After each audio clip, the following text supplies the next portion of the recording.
What's going on, guys? It's Jimmy here. Right before the election, North Korea has thousands of troops sent to Russia right on the Ukrainian border, ready to make a big move. I'll let you hear what the Pentagon has to say, what they're about to do. Also, North Korea launches a major nuclear capable missile. I'll let you know what happened here and what they're potentially readying to do. All this with World War III fears, and things are heating up here right before the election.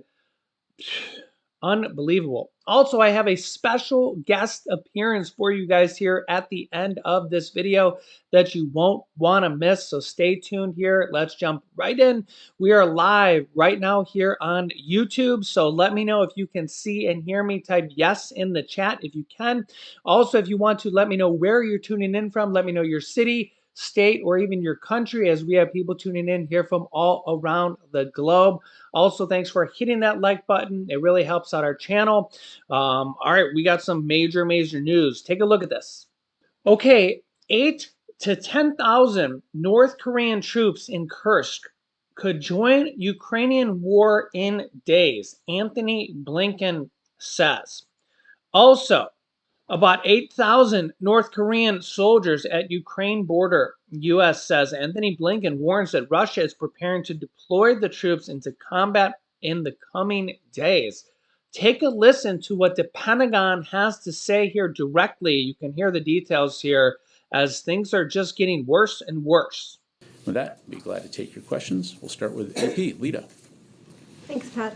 On the North Korean troops, can you give us an update on whether or not any of the North Korean forces have actually arrived in Kursk, or whether any of them are actively engaged in any sort of combat with Ukraine?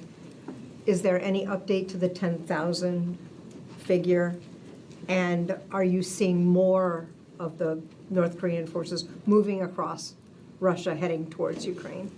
Yeah, thanks, Lita. So a few things. As we highlighted earlier this week, we believe that the DPRK has sent approximately 10,000 soldiers in total to train in eastern Russia, and that these troops will probably augment Russian forces near Ukraine over the next several weeks. A portion of those soldiers have already moved closer to Ukraine towards Russia's Kursk Oblast near the border with Ukraine, approximately a couple thousand, with a smaller number already present in the Kursk region. We remain concerned that Russia intends to use these soldiers in combat or to support combat operations against Ukrainian forces in Kursk. We continue to monitor closely and are consulting with our Ukrainian partners as well as other allies and partners. Can you clarify, you said a couple thousand moving closer to Kursk. What's that? You said a small number already in the Kursk. Right, indications that there's already a small number that are actually in the Kursk Oblast, with a couple thousand more that are either almost there or due to arrive imminently.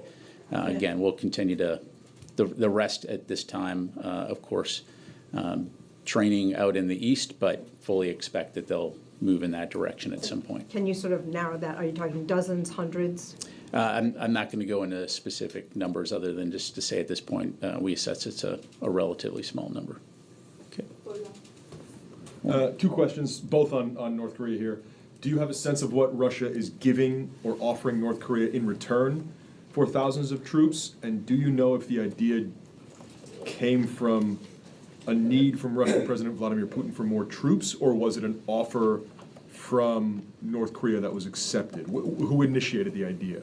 Yeah, it's certainly something that we're taking a closer look at in terms of, what is the quid pro quo here between KJU and President Putin.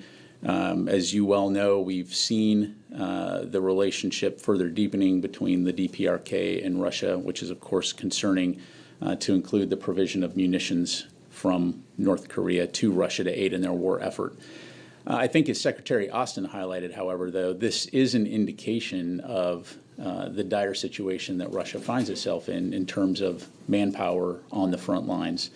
They have experienced significant casualties in this war, and the fact that they now need to outsource for foreign troops to help support their forces inside Russia indicates that there's some serious questions in terms of their ability to continue to sustain their personnel requirements. So again, that's something that we'll continue to follow closely.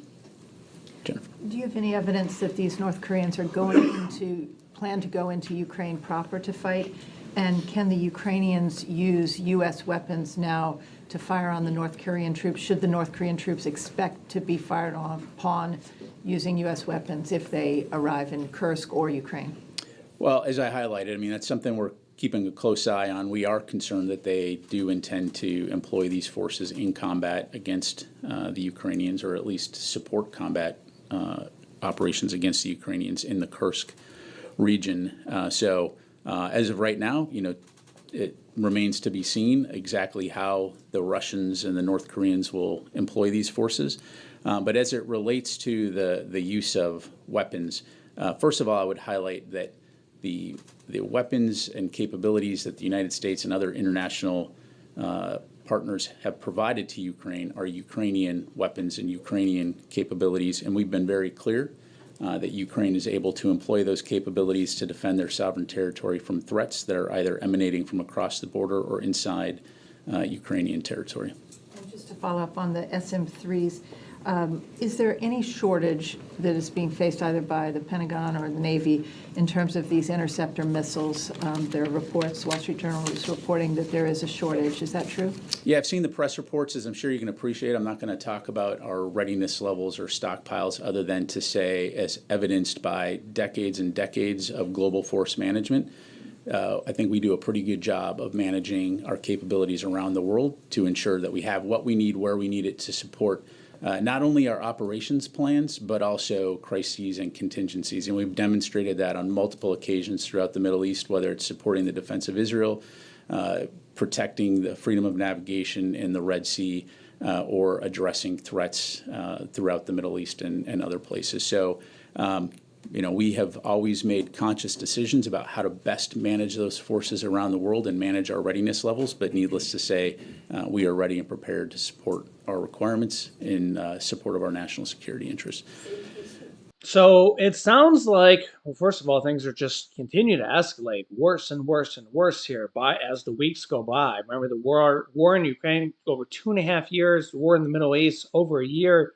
Things continue to get worse as the election nears and don't seem to be stopping here. Former President Donald Trump says that he could stop the war in Ukraine if he is elected within 24 hours. We will see here. Let me know your thoughts on that. Also here, North Korea has just launched a ICBM nuclear-capable missile, the farthest launch of its kind. Take a look here. North Korea has test-fired a suspected intercontinental ballistic missile which came down in the sea off the coast of Japan. According to the Japanese government, the missile flew higher and for longer than previous launches. Its estimated flying time was nearly 90 minutes. It reached an altitude of 7,000 kilometers. The US described the missile test as a flagrant breach of UN resolutions. Our Tokyo correspondent Shaima Khalil has been giving us the latest. We've had confirmation from Pyongyang that they launched an ICBM, an intercontinental ballistic missile. And according to their official media, it says that the launch set a record exceeding their previous tests. And I must say, it is rare that we get on-the-day confirmation from North Korea about missile launches. Normally, they wait to the next day. And that tells you that they want to get their message out as fast as they can. We've also been getting more details from the Japanese authorities here and the South Korean authorities as well. The Defense Ministry in Tokyo said that the ICBM was in the air for about an hour and a half, specifically an hour and 26 minutes. And that's longer than any North Korean ICBM that they've tested before. Defense officials in Seoul say that North Korea seems to want to develop weapons that fly farther and higher. And according to them, the test was possibly aimed at increasing the payload of the missile, essentially for a rocket to carry multiple warheads and be more resistant to missile defense systems.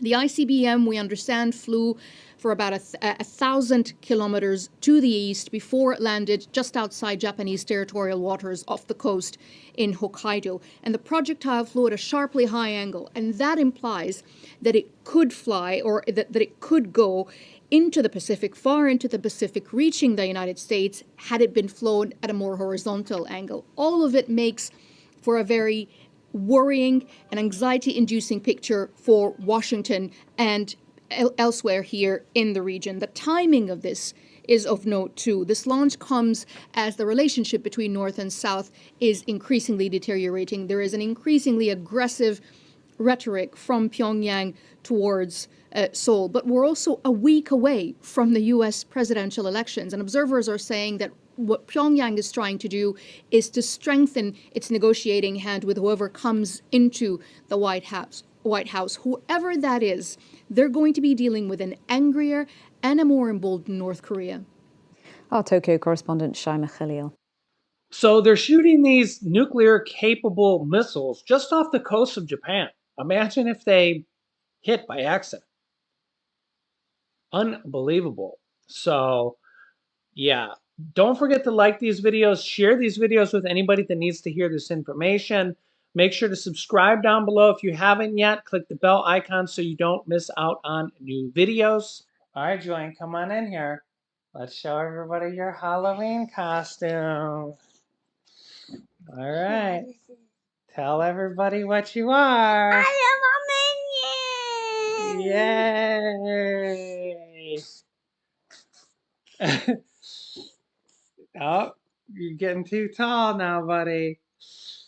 Yeah, and tell everybody how old you are now. 6.5. Yeah. My birthday was August 27th. Well, that wasn't your real birthday. That was what? My half birthday. Yeah, you were all excited about your half birthday, right? October 27th. That was what it is. Your half birthday, right? Yeah. And what happened on your half birthday? Do you remember? I got a baseball game, and it was the last one. Yeah, and what did you do on your baseball game? Do you remember how good you did? I was the star of the game. Yeah, you were player of the game. And do you remember how many hits you had? 5 out of 5. Yeah, he had 5 hits out of 5 at bats. And he was named player of the game at the last game of the year. Yeah, you did so good, right, buddy? Yeah. Yeah, you ready for trick or treat? Yes. And anyways, today is October. It's Halloween. Yeah, today is Halloween, so we're going trick or treat here in a minute. Are you excited? Yeah. And you're going to get to see your friends and get candy. So, yeah, so baseball just ended, and then now you get to go to Ninja Warrior. We're going to a new Ninja Warrior place. Are you excited about that? Yeah. And then what starts after that? Oh. Wrestling! Yeah, wrestling starts after that. Who else wrestling here? Rah. I already know the half Nelson, Half the slide by, Uh-huh. cradle, Uh-huh. And a single leg. single leg, double leg. Yeah. All right, well, let's go get some candy. Yeah. Tell everybody Happy Halloween. Happy Halloween. And we'll see you soon. And then what holiday comes next? Thanksgiving. Thanksgiving. And then what? Christmas. Christmas. All right. Say, And then Happy New Year. you're so smart, buddy. All right. Say Happy Halloween, everybody. Happy Halloween. And tell everybody. You elbowed me. All right, so tell everybody, follow us on our new channel, Facebook, Instagram, Twitter, and TikTok down below. You're so smart. And click here to watch our next video. Thanks for watching, and we will see you in the next video. Happy